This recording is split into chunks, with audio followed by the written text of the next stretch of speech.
चलिए, good morning. आवाज़ मेरी आ रही है? एक बार अच्छे से बता दीजिए। आवाज़ क्लियर है? तो हम लोग ऑप्टिक्स पढ़ रहे थे। ऑप्टिक्स का पार्ट बीच में थोड़ा सा ब्रेक हो गया था। अब उसको एक सिरे से कंप्लीट कवर कर लेंगे, है ना। तो लास्ट क्लास में आप लोगों ने मिरर पढ़ लिया है। मिरर में हमने दो टाइप के मिरर पढ़े, कौन कौन से? कब तक यही जवाब देते रहोगे? कब सुधरोगे तुम लोग? प्लेन मिरर, स्फेरिकल मिरर, उत्तल अवतल, तो अब तो सुधर जाओ, अब तो पढ़ा दिया हूँ। ठीक है। दर्पण कितने प्रकार के हैं? तो दर्पण दो प्रकार के हैं। ऐश्वर्य पूछ रहे हैं सर योगा टीचर का पोस्ट कंफर्म है या नहीं। देखो अभी कुछ कंफर्म नहीं है। वो जो लेटर है वो फेक लेटर भी हो सकता है भाई। वो बस एक संवाद होता है जो आयोग मंत्रालय को भेजती है, मंत्रालय उस पर मुहर लगाए तब ना। तो ऐसा आप मान के चल रहे हो गणित विज्ञान के पद नहीं आ रहे हैं, योगा टीचर के पद आ रहे हैं, तो भैया वो कुछ भी ऑथेंटिक नहीं है। मैं खुद डीपीआई से जाके पता करके आपको वीडियो बना चुका हूँ, पर तुम लोग को वीडियो देखना नहीं रहता है। एक अच्छा अच्छा वीडियो बनाता हूँ मैं, उसमें ऐसा कुछ कोर्स वोर्स का नहीं भी बोलता हूँ। जैसे पिछले बार ही वीडियो बनाया था कि कहाँ कहाँ का आप एग्ज़ाम दे सकते हो। मान लो हमारे यहाँ भर्ती नहीं हो रही है तो बाकी जगहों पे हो रही है, वहाँ आप एलिजिबल हो। बिहार में, एमपी में, यूपी में। बिहार का फॉर्म भराएगा ना 8 सितंबर से, 2 दिन बाद से, और खाली एक हफ्ते का फॉर्म है। 16 सितंबर को डेट एक्सपायर हो जाएगा। 12 सितंबर तक राजस्थान के फॉर्म की लास्ट डेट है। अगले साल पेपर है मई में, जून में, ग्रेड 1 की, व्याख्याता की। तो भैया 1 साल है आपके हाथ में पूरा पूरा। 12 सितंबर फॉर्म भरने की लास्ट तारीख। बाद में दिसंबर में खोजोगे, अरे यार जून में एग्जाम है, मैं भरूंगा फॉर्म, नहीं भरा पाओगे। फॉर्म अभी भरा रहा है, तो देख लेना भाई। ठीक। एमपी का तो अक्टूबर में आएगा फॉर्म। ऐसे अच्छा वीडियो भी बनाता हूँ ना फॉर्म वाले में भी, उससे भी बच्चे लोग ना नेगेटिव फॉर्म में ही रहते हैं। ठीक है, खैर बच्चे तो बच्चे हैं, बड़े हो गए हैं फिर भी बच्चे ही हैं दिमागी रूप से। हाँ, एक और क्वेश्चन पूछ लीजिए, मैं आपका सवाल ही का जवाब दूंगा।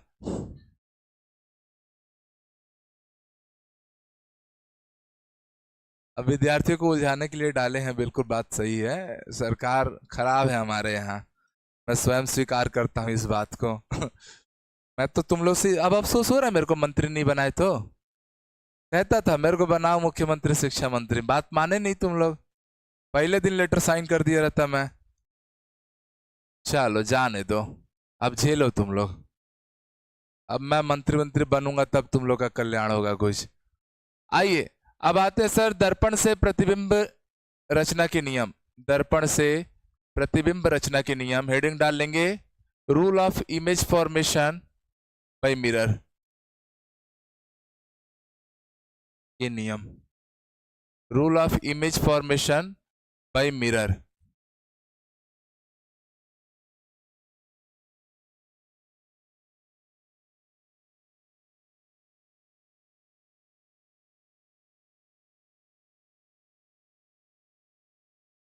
अभी हम बात मिरर में कर रहे हैं, और मैं लेंस को भी इसी में पढ़ाऊंगा।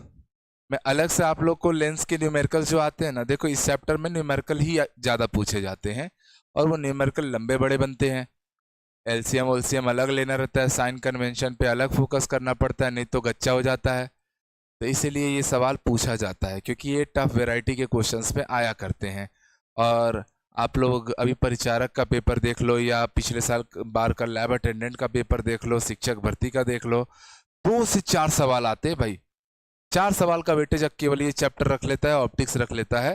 तो इंपॉर्टेंटली फोकस करके पढ़ना है। तो सर दर्पण से प्रतिबिंब रचना के जो नियम है, ठीक है। तो पहला नियम, पहले तो एक बात समझो, दर्पण के अंदर क्या क्या चीजें रहेंगी। तो दर्पण के अंदर जो चीजें हैं ना, मैं एक दर्पण के बारे में कुछ बातें आप लोग को बता दूं। हम लोग अगर इमेज फॉर्मेशन जाएंगे ना, तो हम लोग कॉनकेव मिरर का ज्यादा यूज करेंगे। क्यों? क्योंकि कॉनकेव मिरर कैसा मिरर है? रियल मिरर है। वो हमेशा कैसा प्रतिबिंब बनाता है जी? वास्तविक प्रतिबिंब बनाता है। कॉनकेव मिरर कैसा प्रतिबिंब बनाता है? ये है मेरा पोल पॉइंट। पोल को क्या बोलते हो? ध्रुव।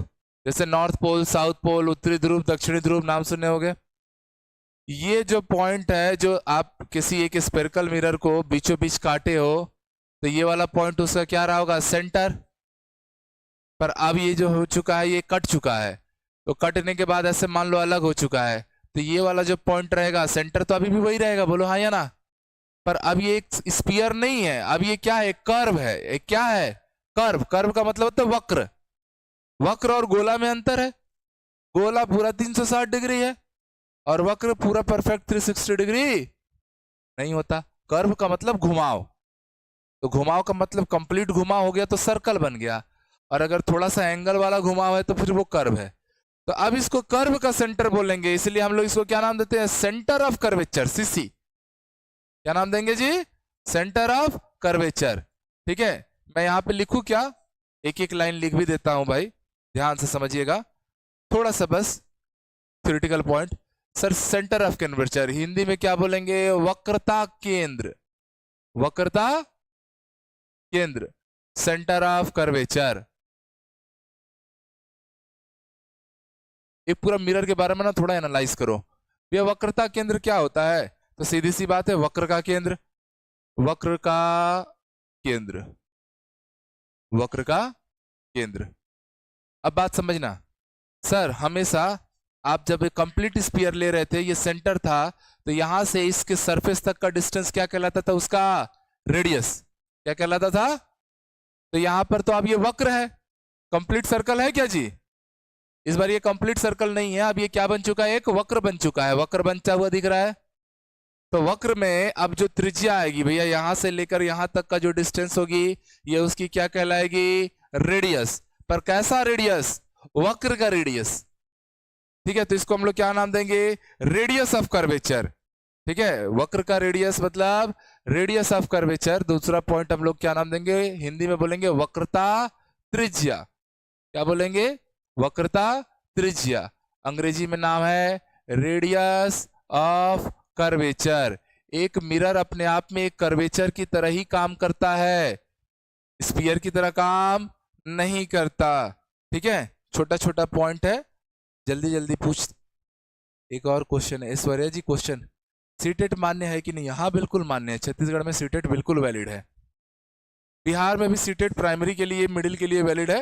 9, 10, 11, 12 के लिए एस्टेट का एग्जाम होगा, जो कि अभी भरना शुरू हो जाएगा। और सब लोग फॉर्म भरना भाई, नौकरी लग जाए कोई बात नहीं है, ज्वाइनिंग करना मत करना अलग बात है, पर जाके एग्जाम पार्टिसिपेशन करो, क्योंकि एग्जाम डेट दिखते हैं तो हम फ्लो में रहते हैं, पढ़ाई में रहते हैं, और ये पढ़ाई आज का आपको कल ना कहीं पहुंचाएगा ही। तो वक्रता त्रिज्या मतलब सर वक्रता केंद्र और ध्रुव के बीच की दूरी।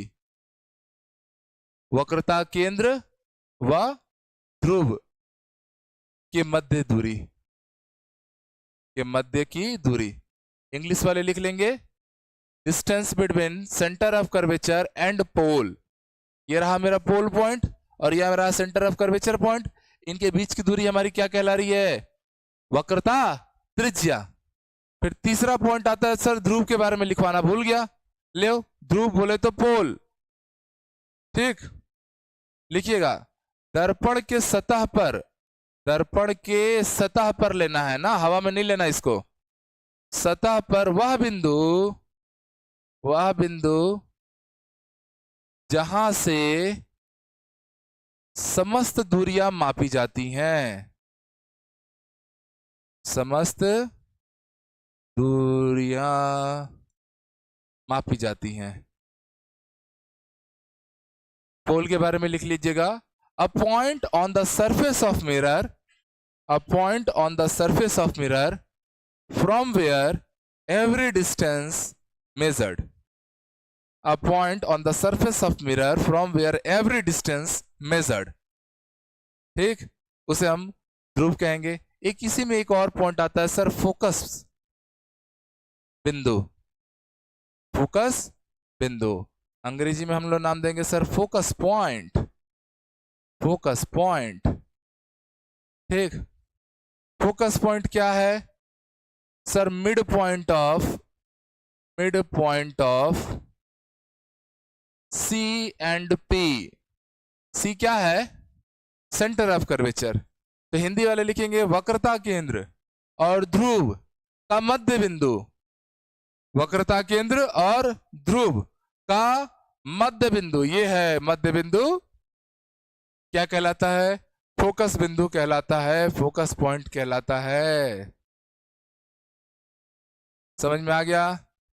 चलिए अगला पॉइंट आएगा सर फोकस दूरी, खूब रोल है इसी का, फोकस दूरी। हिंदी में हम बोलेंगे इसको फोकस लेंथ या फोकल लेंथ भी लिख दिया जाए, तो घबरा मत जाना, एक ही बात है, फोकस लेंथ या फोकल लेंथ। फोकस बिंदु कौन सा है, कैपिटल एफ से रिप्रेजेंट किया फोकस बिंदु को, और फोकस दूरी को मैं स्मॉल एफ से रिप्रेजेंट करूंगा, ये स्मॉल एफ है, और ये वाला पॉइंट क्या था जी, कैपिटल एफ था, क्या था, कैपिटल एफ था। दोनों में अंतर है ना, पॉइंट को रिप्रेजेंट करना तो कैपिटल एफ से करना, फोकस डिस्टेंस को रिप्रेजेंट करना है तो स्मॉल एफ से रिप्रेजेंट करना। अब मेरी बात बड़ी ध्यान से सुनो कि सर ये बीचों बीच में खड़ा है, तो मुझे फोकस दूरी का डेफिनेशन तैयार करना है, तो मैं बोलूंगा कि सर यहां से यहां तक की दूरी सेम है, बोलो हाँ या ना, और ये दूरी भी सेम है कि नहीं है। मान के चलो सर ये 2 मीटर था, तो ये कितने मीटर पे आ गया है, 1 पे, तो ये दूरी कितनी है, 1, और ये दूरी भी कितनी है, 1, बीचों बीच खड़ा है। समझ में आ रहा है। तो जो फोकस दूरी की परिभाषा बनेगी, क्या मैं उसको वक्रता केंद्र और फोकस के बीच की दूरी बोल सकता हूं कि नहीं बोल सकता हूं, पॉसिबल है कि नहीं है जी, नहीं है, क्योंकि आपने पोल के लिए पॉइंट लिख दिया है कि सारी दूरियां कहां से नापनी है, ध्रुव के लिए क्या पढ़े हो, जो भी दूरी आप डिफाइन कर रहे हो वो हमेशा कहां से ली जाएगी, ध्रुव से सीधी लाइन लिखी गई है, समस्त दूरियां नापी जाती हैं। तो आगे से अगर आप लोग को फोकस दूरी की परिभाषा बतानी हो तो आप कौन सी परिभाषा लोगे, कि सर ध्रुव और फोकस बिंदु के बीच की दूरी, कि वक्रता केंद्र और फोकस के बीच की दूरी, सारा डिस्टेंस कहां से मेजर करना है, पोल से, तो आप बोलोगे सर ध्रुव और फोकस बिंदु के बीच की दूरी क्या है, फोकस दूरी है, ना कि वक्रता केंद्र और फोकस के। आएगा दोनों सेम, आएगा दोनों का वैल्यू सेम, वो भी सही है, पर एप्रोप्रिएट अगर अपने को आंसर कंसीडर करना है what is the definition of focus length, तो आप रूल ये जानते हो, दे आर द रूल्स, कि हमेशा डिस्टेंस कहां से मेजर करेंगे, पोल से, कहां से मेजर करेंगे, ध्रुव से, तो ध्रुव से आप मानक मान के इसको डिफाइन करोगे, तो आगे से इसकी दूरी क्या हो जाएगी सर, मध्य प्रदेश एसीएफ वाले फोन कर रहे हैं भाई, क्या है सर, ध्रुव एवं फोकस बिंदु, छोटी छोटी बात होती है पर खेला खेल देता है ऑब्जेक्टिव पेपर, के मध्य की दूरी,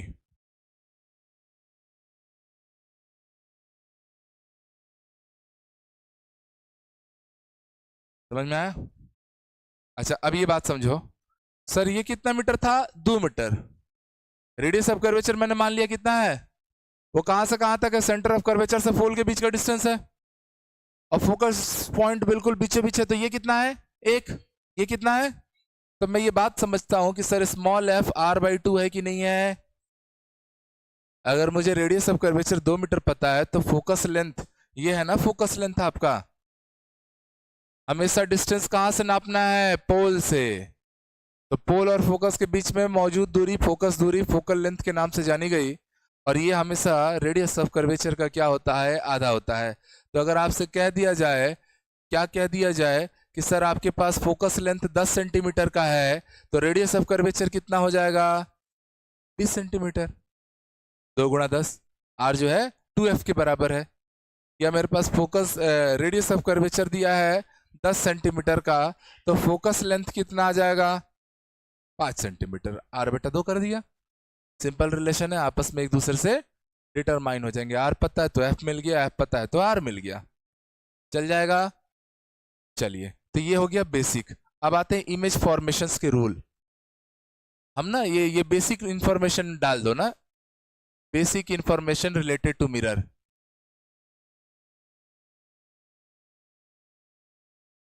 एक मिरर के अंदर क्या क्या टर्मिनोलॉजी आप लोगों को पढ़नी रहती है ये बात होता है। अच्छा एक और छूट गया है, एपर्चर, द्वारक, द्वारक एपर्चर बोलते हैं। आप लोग कैमरा खरीदते हो, कैनन का, सोनी का, एलजी का, दुनिया भर की कंपनियां हैं, वो जो कैमरे की कीमत रहती है ना, वो एक्चुअल में उसके एपर्चर के ऊपर डिपेंड करती है। आगे चल के ना आप लोगों को कैमरा करके भी एक चैप्टर पढ़ना है, human I and camera, light में तो आप लोग क्या पढ़ रहे हो, परावर्तन अपवर्तन पढ़ रहे हो, ठीक है।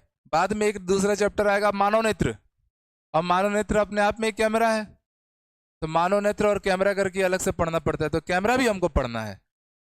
तो जब हम कैमरा खरीदने जाते हैं ना, जैसे आप लोग देखते हो मूवीज जिससे शूट होती है, उनके कैमरे की क्या क्वालिटी रहती है, तो हम क्रिस्टल आता है कि नहीं जी, और वो कैमरे बहुत महंगे महंगे भी होते हैं, मतलब कई कई लाखों में आते हैं, 10 लाख 20 लाख का एक एक कैमरा आ रहा है।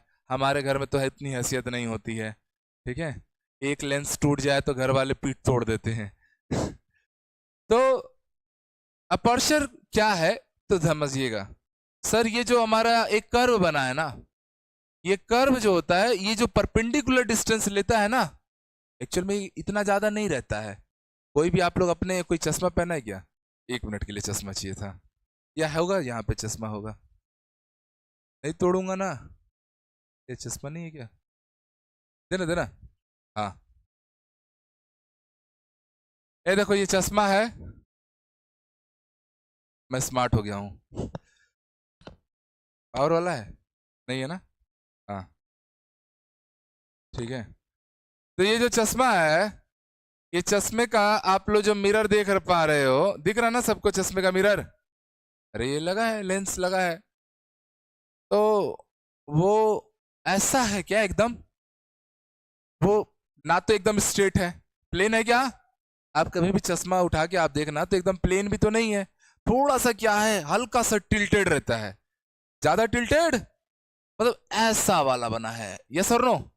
तो ये जो चश्मे का टॉप पॉइंट रहेगा और ये जो चश्मे का बॉटम पॉइंट रहेगा ना, पोल से उसका डिस्टेंस ना बड़ा नेग्लिजिबल रहता है, पोल से डिस्टेंस। और ये चश्मा मिरर से ही तो बना है, कॉनकेव मिरर होगा, कॉन्वेक्स मिरर होगा, सबके आंख के पावर के हिसाब से अरेंज होता है, यस और नो जी। तो मेरा ये बोलना है कि दिस इज कर्व, ये वास्तव में क्या है, कर्व है। हम लोग पढ़ाने के लिए थोड़ा सा ऐसा बड़ा सा बना देते हैं, पर वास्तव में आप रियलिटी में मिरर को जब देख रहे हो, चश्मे को देख रहे हो, तो क्या ऐसा गोल टाइप का हमारे आंख के सामने ऐसा ऐसा लगा है क्या? एकदम कर्व लगा है, छोटा सा कर्व लगा है, और ये जो कर्व है इसके सेंटर में इसका पोल होगा जो उसके सरफेस पे होगा, मतलब ये सब डिस्टेंस बहुत पास पास होती हैं, ठीक है। और ये जो पोल रहेगा, इस पोल से ये जो टॉप पॉइंट और बॉटम पॉइंट, सरफेस के टॉप पॉइंट और बॉटम पॉइंट को मिलाने वाली जो ये सीधी परपेंडिकुलर लाइन आएगी ना, दिख रहा सबको चश्मे के अंदर, ये परपेंडिकुलर लाइन मेरा क्या है, अपर्चर है, क्या है, द्वारक है। नाम क्या है, द्वारक, द्वारक मतलब गेट। तो चश्मे के पास पहुंचना है तो आपको इस गेट से होकर जाना है, और गेट कैसी रहती है, हमेशा खड़ी। तो एक वर्चुअल लाइन है, एक इमेजिनरी रेखा है, जो ये कर्व बनता है, उसका इतना बड़ा भी कर्व नहीं रहता, इतना ही तो है हमारा चश्मा। तो ये जो चश्मा का इतना टिल्टेशन था, टॉप पॉइंट बॉटम पॉइंट के बीच में जो परपेंडिकुलर लाइन आ रही है, ये उसका क्या कहलाएगी, अपर्चर कहलाएगी, द्वारक के नाम से जानी जाएगी। और ये द्वारक और ये पॉइंट क्या है जो सरफेस के ऊपर है, पोल, सरफेस के ऊपर क्या है, पोल, इन दोनों के बीच का डिस्टेंस बहुत ज्यादा। तो आप इसकी परिभाषा लिख लीजिए, द्वारक में वक्र के ऊपरी एवं निचली सतह को मिलाने वाली काल्पनिक रेखा, imaginary line which joint the top and bottom surface of curve, वक्र के ऊपरी एवं निचली सतह को मिलाने वाली काल्पनिक रेखा।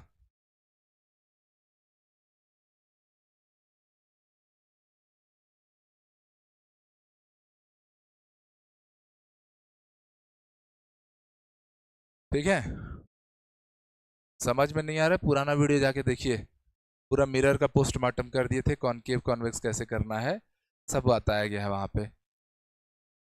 क्लास रटना नहीं है, आराम से पढ़ना है। तो हमने क्या लिखा, वक्र के ऊपरी और निचली, ये मान लीजिए मेरा वक्र था, मिरर था, तो ऊपरी और निचली सतह को मिलाने वाली रेखा काल्पनिक रेखा, क्योंकि इमेजिनरी लाइन है। आपको इसका एपर्चर दिख रहा है क्या, पर इसका एपर्चर है, वही जब कैमरे उमरे के लेंस होते हैं आप देखते हो पूरा गोल रहते हैं, और जो बड़े कैमरे, जो टीवी उवी के कैमरे जिससे मूवी शूट होती है, वो और बड़े कैमरे रहेंगे, तो उनके डायल्स और ज्यादा गोल रहेंगे, तो उनके एपर्चर का रेंज और ज्यादा रहेगा, और इसी एपर्चर के बिहाफ पे ही क्वालिटी ऑफ कैमरा सेट होता है। और क्वालिटी ऑफ कैमरा में हम लेते हैं एन नंबर, क्या लेते हैं, एन नंबर। ये n नंबर किस चीज को रिप्रेजेंट करता है, यही उसकी लागत रहती है, कीमत रहती है कि कैमरा 1 लाख का आएगा कि कैमरा 10 लाख का आएगा। ये एक्चुअल में 1/फोकस के बराबर चलेगी। आगे चल के कैमरा पढ़ाऊंगा मैं, ठीक है। तो जिस जिस कैमरे में, ऐसा आपने नोटिस किया होगा, अक्सर नोटिस किया होगा, अंधेरे में फोटो खींचते हो सेम मोबाइल के कैमरे से तुरंत खींचा जाता है। धूप में खींचते हो ना तो आप देखना कैप्चरिंग में थोड़ा समय लेता है। नोटिस किया नहीं किया? मोबाइल वही है पर अंधेरे में फच से खींच लेगा और धूप में वो क्या करेगा कि उसी फोटो को थोड़ा सा ना समय लेके खींचेगा। अब ऐसा क्यों हुआ? बिकॉज इंटेंसिटी ऑफ लाइट बदली। अंधेरे में या डीम लाइट में उतनी इंटेंसिटी नहीं है तो एपर्चर पूरा ओपन नहीं होता है। एपर्चर पूरा ओपन नहीं होता है, थोड़ा सा भी लाइट आ गया, भाई गेट पूरा खुलेगा तब ना पूरा प्रकाश घुसेगा। प्रकाश ही ज्यादा नहीं है, सैनिक ज्यादा नहीं है तो थोड़ा सा गेट खोल दो, प्रकाश घुस गया, कैमरा फोटो खींच दिया। ये डीम लाइट की बात हुई। धूप में जब हम जाते हैं प्रकाश रहता है भयंकर, इंटेंसिटी ऑफ लाइट पीक पे, सेना एकदम खड़ी है, तो दरवाजा पूरा खोलना पड़ेगा। तो उस समय ना कैमरा समय इसलिए लेता है क्योंकि अपर्चर पूरा ओपन होता है। और आप हमेशा नोटिस करो डिम लाइट और इंटेंस लाइट में किस पिक्चर क्वालिटी ज्यादा आती है? Intense light. धूप में जो हम फोटो खींचते हैं तब चटक आता है ना, हम खुद को नहीं संभल पाते, अरे इतना सुंदर कहाँ से हो गया मैं, ऐसा लगता है फीलिंग। तो या आप सुनार उनार के दुकान पे जाते हो तो, या कपड़े के शोरूम जाते हो तो आपने हमेशा देखा होगा भर भर के लाइट भर देंगे। आप फोटो भी खींचोगे तो आपको लगेगा अरे नहीं यार गजब आ रहा है। वो खेला है फिजिक्स का। एपर्चर ओपन होगा कैमरे का, इंटेंसिटी ऑफ लाइट ज्यादा आएगी, क्वालिटी ज्यादा बेहतर होगी, ठीक है। अब जो महंगे कैमरे होते हैं वो यही काम करते हैं कि ये जो टाइम लगता है उस टाइम को वो कम करके देंगे और ज्यादा से ज्यादा इंटेंसिटी ऑफ लाइट ठूसेंगे ताकि पिक्चर क्वालिटी अच्छी आए। हर मोबाइल में आप देखना, मोबाइल कंपनियां वाले जब भी एडवर्टाइजमेंट कर रहे हैं ना, खाली अपने कैमरे फीचर पे ही बात करते हैं। सोनी का देख लो, वीवो का देख लो, वो लोग काय का भी एडवर्टाइजमेंट कराते हैं? कैमरा। हर मोमेंट कैप्चर कर रहे हैं लोग क्योंकि कैमरा को ही अपना मोमेंट मानते हैं। तो द्वारक का परिभाषा समझ में आ गया, द्वारक का रोल भी समझ में आ गया कि कैमरे की क्वालिटी अपर्चर से डिसाइड होती है। अच्छा, मैं ये बोला कि काल्पनिक रेखा जो ऊपरी और निचली सतह को मिलाती है एवं ध्रुव से, देखो इसी में एवं ध्रुव से अल्प दूरी पर स्थापित होती है, ध्रुव से अति अल्प दूरी पर स्थापित होती है। And it is located very close to pole. It is located very close to pole.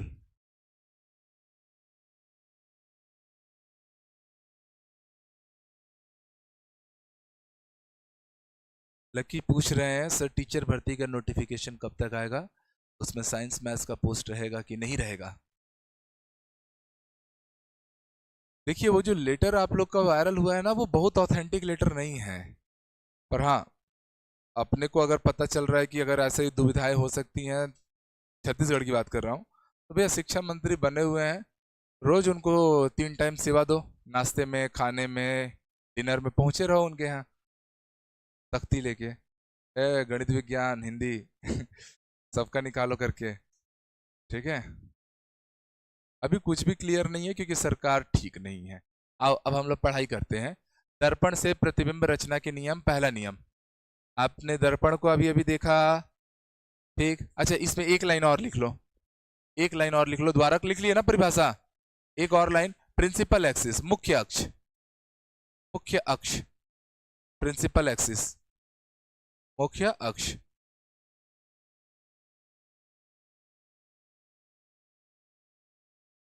Principal axis. चलिए क्या होता है, वह काल्पनिक रेखा, वह काल्पनिक रेखा, सब लोग लिख लेंगे, वह काल्पनिक रेखा, this is your principal axis ना, पीए, प्रिंसिपल एक्सिस। अब मैं लिखवा नहीं रहा हूं, तुम लोग लिख लो, वह काल्पनिक रेखा जिस पर दर्पण का वक्रता केंद्र, फोकस बिंदु, ध्रुव उपस्थित होता है, मुख्य अक्ष कहलाती है। लिखेंगे principal axis, the imaginary line on which, वह काल्पनिक रेखा जिसपे दर्पण का वक्रता केंद्र, फोकस बिंदु एवं ध्रुव स्थापित होते हैं या उपस्थित रहते हैं, मुख्य अक्ष कहलाती है। The imaginary line on which centre of curvature, comma focus point, comma pole exist is known as principal axis. तो यही लाइन है, येलो वाली मेरी लाइन, येलो वाली लाइन पे ये आपका सेंटर ऑफ कर्वेचर है, इसी लाइन पे आपका फोकस बिंदु भी है, और इसी लाइन पे आपका क्या है, ध्रुव है। तो ये तीनों के तीनों एक रेखा पे पाए जा रहे हैं, तो इसे हम क्या नाम देंगे, उसका मुख्य अक्ष। क्या हर अक्ष मुख्य अक्ष है क्या? यहां से भी मैं एक लेके चले जाऊंगा, प्रिंसिपल एक्सिस कहलाएगा। तो सेंटर ऑफ कर्वेचर थोड़ा भी आ जाएगा उसके ऊपर। समझ में आ रहा नहीं आ रहा है? सेंटर ऑफ कर्वेचर तो बिल्कुल सेंटर में रहता है, और सेंटर तो एक ही होता है जो व्यास के नाम से जाना जाता था, याद आ रहा है? ठीक, चलो, तो यहां तक के पॉइंट आप क्लियर हैं, मिरर से रिलेटेड फैक्चुअल जो चीजें हैं समझ में आ गया है। तो रूल नंबर 1, अब यहां से रूल समझिए। वह प्रकाश किरण, पहला चीज, प्रकाश किरण सदैव दर्पण के बाईं ओर से आती हैं। ये पहला रूल तो सबको याद है, पिछले क्लास से ही पढ़ा था। प्रकाश किरण सदैव किधर से किधर मोशन करती हैं जी? लेफ्ट से राइट। पहला पॉइंट तो यही लिख लीजिए, प्रकाश, light rays always moves from left to right.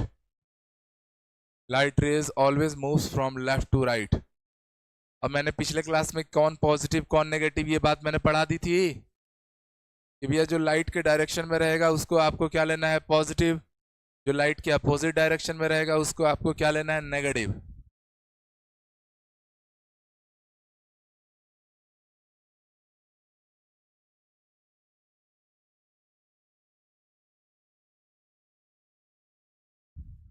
शिक्षा मंत्री का कोई पॉजिटिव रिस्पॉन्स नहीं आया, क्योंकि मैं नहीं बना शिक्षा मंत्री, मुझे दुख है इस बात का। ठीक है, दूसरा पॉइंट, प्रकाश किरण सदैव क्या करती है सर, लेफ्ट से राइट मोशन करती है, दर्पण के बाएं से दाहिनी ओर जाएगी। चलिए अगला पॉइंट याद रखेंगे, मुख्य अक्ष के, मुख्य अक्ष के समांतर, समांतर आपतित प्रकाश किरण, आपतित प्रकाश किरण, किरण परावर्तन के पश्चात, के पश्चात फोकस बिंदु से गुजरती है।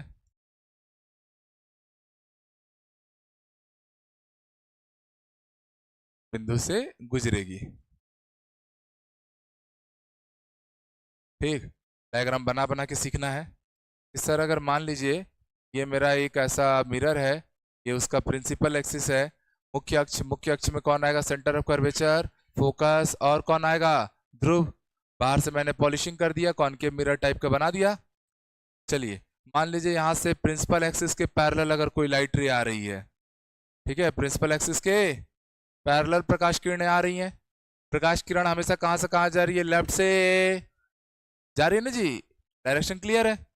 तो आएगी आएगी, अच्छा इंग्लिश में लिखना है, लिख लीजिए, when light rays are parallel to the principal axis, when light incident parallel to the principal axis after reflection, when light incident parallel to the principal axis after reflection, it will pass from the focus point, it will pass from the focus point।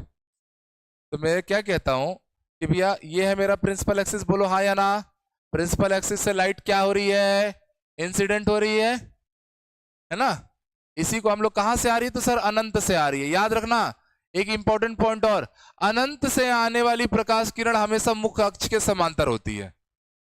जो infinity से हमारी प्रकाश किरण आएगी, infinity मतलब source बहुत दूर है, source Japan में चल रहा है लालटेन, और उसका हम लोग को इमेज बनाना है इंडिया में, तो अनंत हो गया ना जी। ठीक है, तो अनंत से कोई भी प्रकाश किरण चल के आती है तो हमेशा मुख्य अक्ष के समांतर आती है।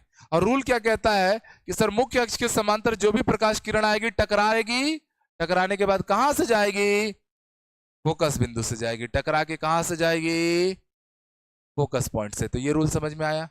इसी रूल का रिवर्स रूल, तीसरा नंबर, तीसरा नंबर रूल कि फोकस से आने वाली किरण, फोकस से, फोकस बिंदु से आपतित, से आपतित किरण if light incident on focus point, परावर्तन के पश्चात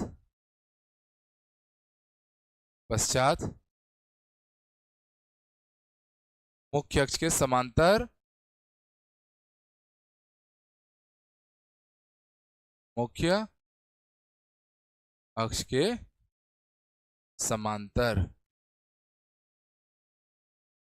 अनंत तक जाएगी,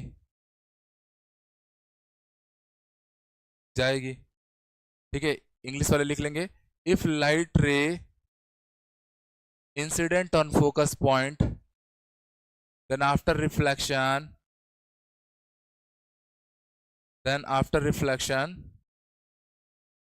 it will pass parallel to the principal axis।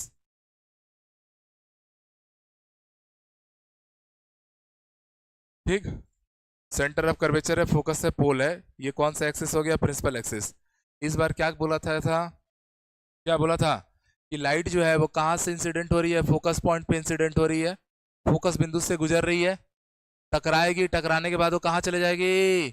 Principal अक्ष, मुख्य अक्ष के समांतर। कहां तक? अनंत तक, इंफिनिटी तक। आ रहा है बात समझ में? सिमिलरली एक और ऊपर से लाइट लाता हूं, मान के चलो इसको नीला रंग का ले लेता हूं या ये वाला रंग का लेता हूं। ये वाली लाइट आई, मान लीजिए पिंक लाइट, और मेरी टकराई, टकराने के बाद कहां से जाएगी? रूल क्या कहता है? प्रिंसिपल एक्सिस के पैरेलल होके निकल जाएगी। तो प्रिंसिपल एक्सिस येलो वाला है, तो पिंक वाला येलो वाले के क्या आ रहा है? पैरेलल पैरेलल निकल रहा है। रूल समझ में आ गया? चौथा नंबर रूल,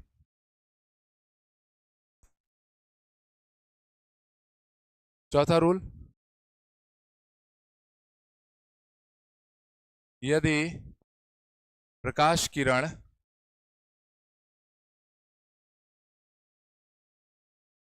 वक्रता केंद्र पर आरोपित हो, वक्रता केंद्र पर आपतित हो,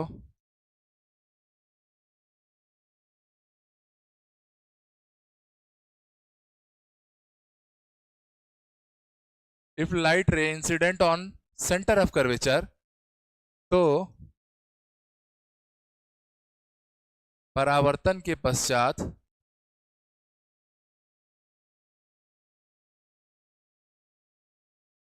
वक्रता केंद्र से ही विपरीत दिशा में लौट जाएगी।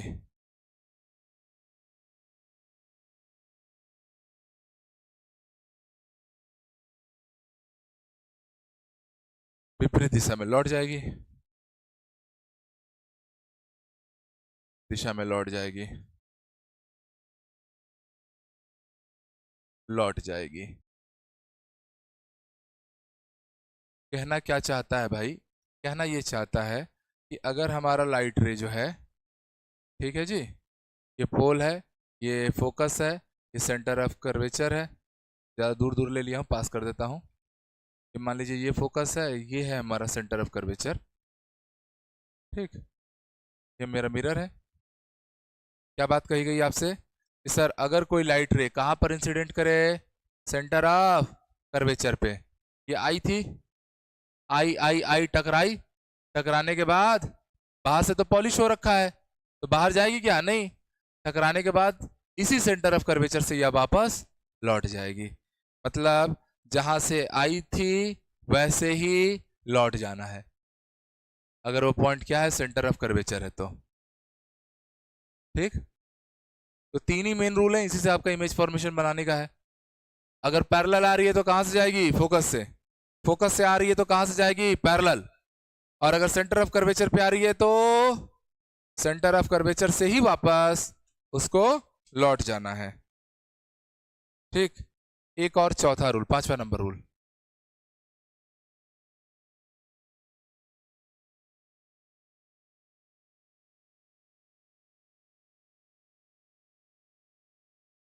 यदि प्रकाश किरण द्वारक के साथ, सॉरी ध्रुव के साथ,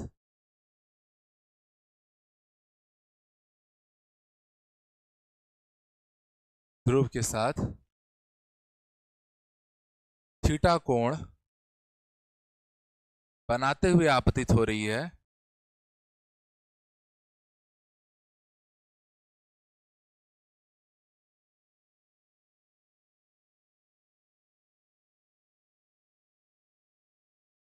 है तो परावर्तन के पश्चात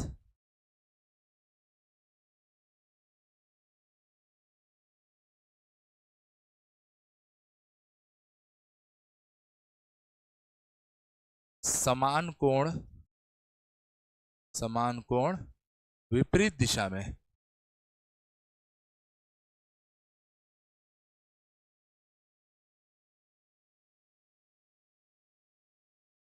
बनाते हुए गुजरेगी।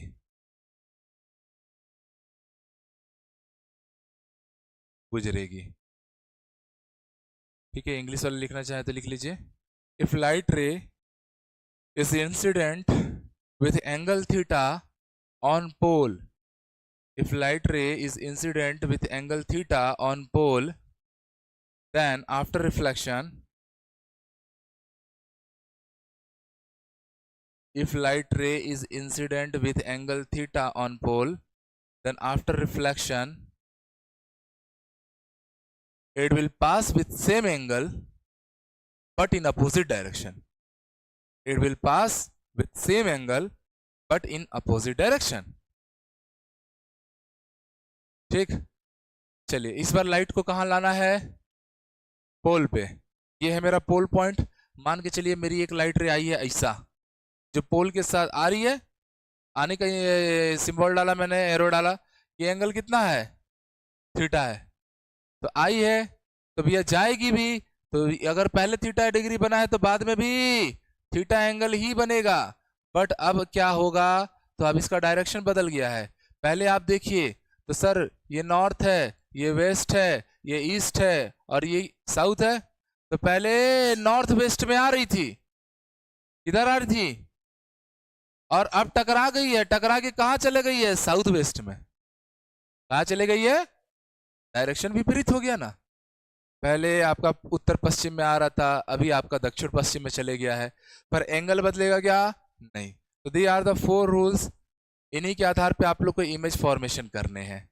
इन्हीं के आधार पे क्या करने हैं सर? प्रतिबिंब की रचना करनी है। चारों रूल्स सबको एकदम कंठस्थीकृत क्लियर हो गया?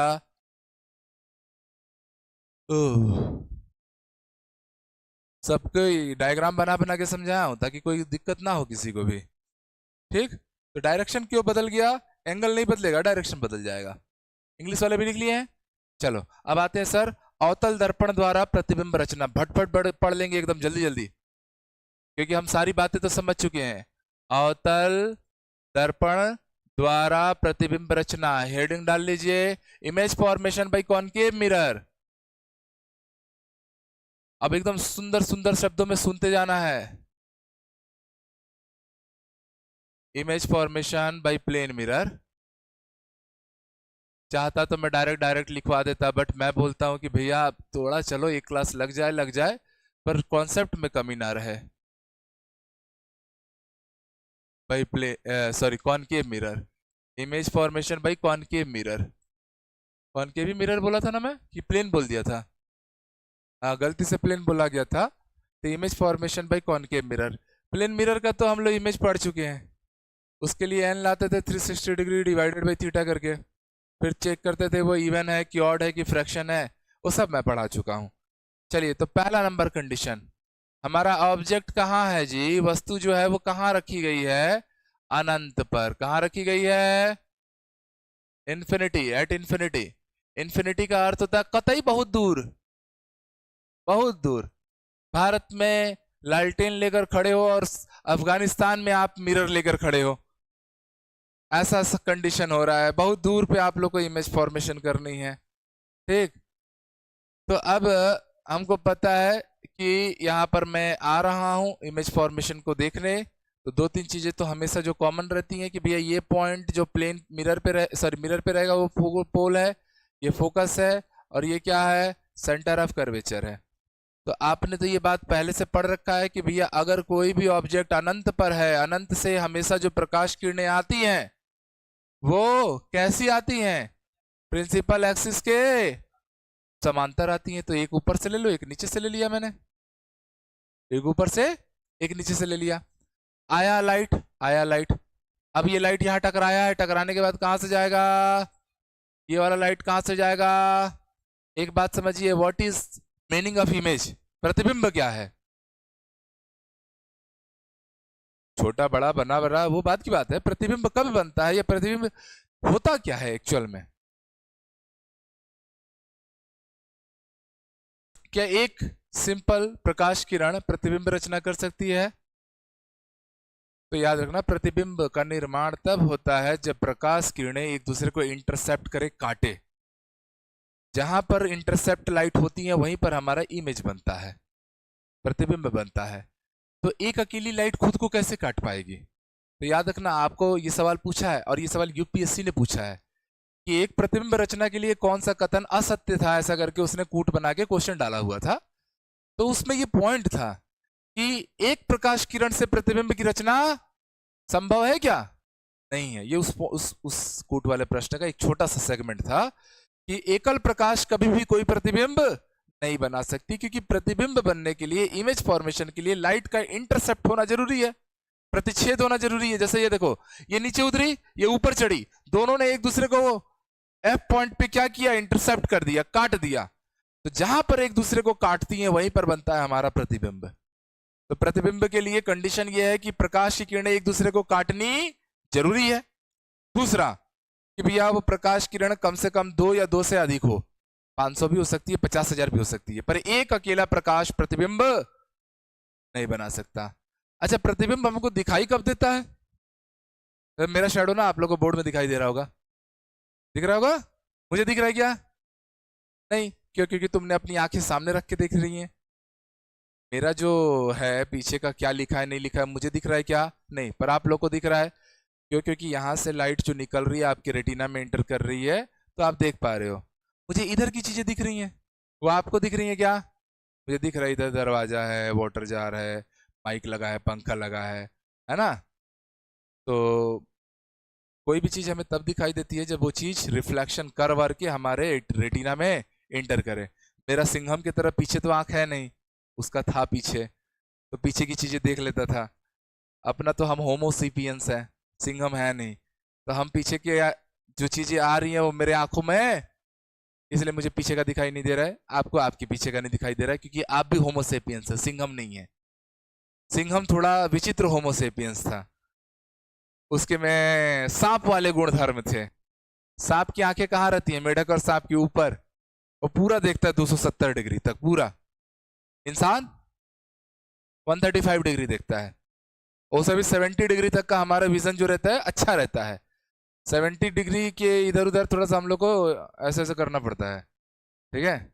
आंखों को आप इधर ले जा सकते, मुंडी सीधा ऐसे इधर को देख तो लिया, बलून है, कल तो डेकोरेशन किए थे, ठीक है? समझ में आया? तो सिंघम में आज पता चला पीछे का क्यों दिखता है, क्योंकि उसमें मेढक या सांप के गुणधर्म डाल दिए गए हैं। और ये बात सिंघम जानेगा तो बेचारा बहुत दुखी होगा, कैसा साइंस का टीचर है, बदनाम कर दे रहा है मेरे को। मैं तो फिल्में बना रहा हूँ, 1 part, 2nd part, 3rd part. चलो अब आओ नोट में आओ। नोट में पहला पॉइंट, सर इसका इमेज कहां बनेगा? कहां बना? फोकस पर। कहां बना सर? अब इतना अंग्रेजी चल जाएगा ना। प्रतिबिंब कहां बना है? फोकस पर। चलो पहला वाइट फोकस पर बना है, ठीक है। चलो दूसरा पॉइंट, प्रतिबिंब का साइज कैसा है? साइज कैसा है सर? पॉइंट साइज है, ये दिख रहा है ना, छुटकू सा तो बन रहा है, तो कैसा साइज है? बिंदु आकार, पॉइंट साइज है, बिंदु आकार। अपने से सोच सोच के लिखना है, ठीक है। तीसरा पॉइंट, सर नेचर कैसा है, प्रकृति कैसी है इसकी, वास्तविक है कि आभासी है? तो याद रखना, मिरर के लेफ्ट में जो चीजें बन रही होंगी वो रियल में आएंगी। दर्पण के, ये है मेरा दर्पण, मैं यहाँ खड़ा हो गया हूँ, ये मेरा लेफ्ट हैंड है कि राइट हैंड है? ये घड़ी पहना हूँ, घड़ी हम जो जेंट्स लोग होते हैं लेफ्ट में पहनते हैं, तो ये लेफ्ट हैंड है मेरा, तो ये लेफ्ट साइड में बना है, इसका मतलब क्या है सर? कैसा बना है? वास्तविक, रियल इमेज बना है। और वही राइट साइड में बनता तो इन्वर्टेड, सॉरी, इमेजिनरी इमेज कहलाता।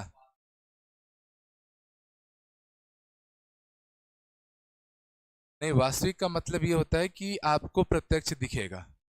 ठीक है, हाँ। रियल इमेज बना है। इमेज कैसा बना है? वास्तविक। पूछा जाए वस्तु से बड़ा बना है कि छोटा बना है, तो आप सब समझ गए सर वस्तु से भाई बिंदु आकार का बना है।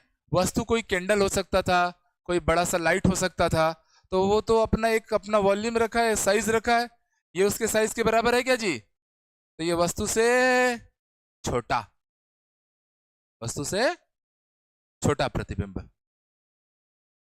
प्रतिबिंब जो है वस्तु से छुटकू है। ठीक। सीधा बना है कि उल्टा बना है? सर पॉइंट है। पॉइंट साइज सीधा उल्टा तो होता नहीं है, बट अगर ऐसा सवाल पूछ दिया जाए तो आप ये बात समझना कि सर रियल इमेज हमेशा इन्वर्टेड बनते हैं, उल्टा बनते हैं, तो आप इसको उल्टा बोल लेना। पर बिंदु तो सीधा रहे उल्टा रहे, बिंदु को आप पता नहीं कर पाओगे। ठीक है, बट लॉजिक लगा लिया हम लोग कि अगर पूछा जाए वैसा तो आप तब का केस में तब सोच लोगे। तो एक को सेक्शन आपको समझ में आया। अब दूसरा पॉइंट हम धीरे धीरे क्या करेंगे, आगे बढ़ेंगे।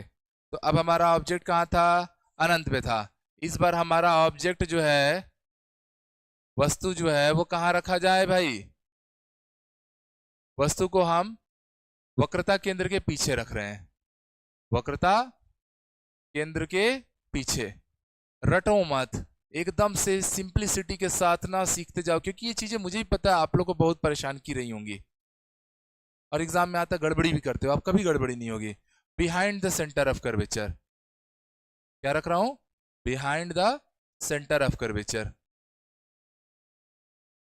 अगले वाले केस में on the centre of curvature चले जाऊंगा, वक्रता केंद्र के ऊपर रखूंगा। चलो अब फिर से सोचना शुरू करता हूं, अच्छा बच्चा बनता हूं, सारी चीजें करके देखूंगा। तो पोल हो गया, फोकस हो गया, सेंटर ऑफ कर्वेचर हो गया। इस बार आपने क्या किया, एक मिरर फॉर्मेशन तैयार किया है। बाहर से पॉलिशिंग कर दिए हो क्योंकि कॉनकेव मिरर पढ़ रहे हो, अंदर से रिफ्लेक्शन कराना है। और आपने यहां पर लाके एक तो कैंडल जला दिया, इसुदी बल्ले बल्ले ऐसा बोल के। ठीक है, आपने यहाँ एक कैंडल जलाया, candle behave like as a right source. भाई कोई अदरवाइज मत ले लेना। ठीक है, ईसा मसीह भगवान है, परमात्मा के अवतार हैं। चलिए, तो अब ये लाइट सोर्स, लाइट सोर्स से कैसे कैसी लाइटें निकलेंगी? पहले तो सर पैरेलल लाइट निकल जाएगी। तो जो पैरेलल गई है प्रिंसिपल एक्सिस के, क्या करेगी? टकराने के बाद जान दो, जा रही है तो। ठीक है, दूसरा लाइट क्या कर ले हम लोग? दूसरा लाइट इसके पास में जो दिख रहा होगा वो यही दिख रहा है, सेंटर ऑफ कर्वेचर से ही पास करा दूं क्या? है ना? तो मैं ना इसको सेंटर ऑफ कर्वेचर से ही पास करा देता हूं। लो, सेंटर ऑफ कर्वेचर में जैसा गया है वैसे ही लौट जाएगा। रूल तो पढ़ लिए ना, ये वाला रूल।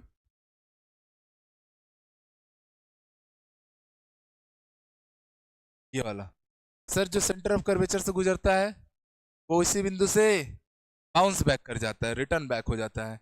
सर इमेज मिला आपको? इमेज मिला? ये रहा इमेज। जहां पे दो प्रकाश रेखाएं एक दूसरे को प्रतिच्छेद कर दे, काट दे, वहीं पर हमारा खड़ा कौन है? इमेज। अब ध्यान समझेंगे, अब इससे रिलेटेड अब बातें करना शुरू करेंगे। ये है मेरा इमेज पॉइंट, इसको ए डैश बी डैश नाम दे देता हूं। ये वाला मेरा ऑब्जेक्ट था ए बी।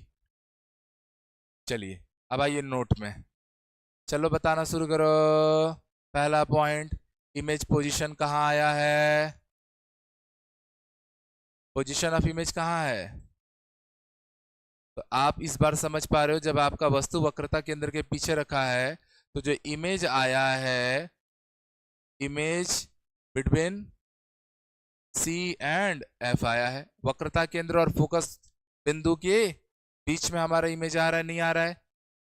वक्रता केंद्र और फोकस बिंदु के बीचों बीच हमारा कौन है? इमेज है। इसलिए अलग अलग रंग के कलर्स के यूज कर रहा हूं मैं ताकि आपको दिक्कत मत हो। दूसरा पॉइंट, दूसरा पॉइंट क्या है? उसका साइज कैसा है? सर तो भैया ऑब्वियस सी बात है, ये बड़ा दिख रहा है, ये छुटकू सा दिख रहा है, तो हम समझ गए सर ये वस्तु से छोटा है।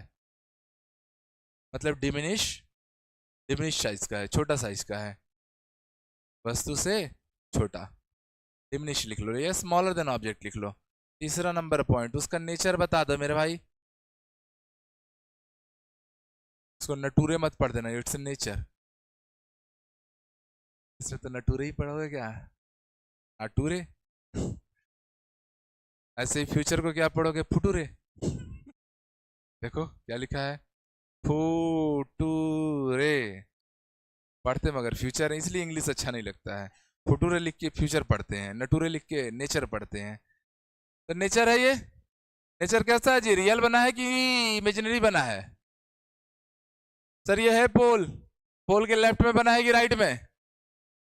हमेशा दूरी पोल से नापनी है, तो पोल के लेफ्ट में बना है मतलब रियल है। और सीधा बना है कि उल्टा बना है? तो वस्तु सीधी है, इमेज उल्टा बन रहा है, तो inverted, real and inverted, real and inverted मतलब वास्तविक एवं उल्टा।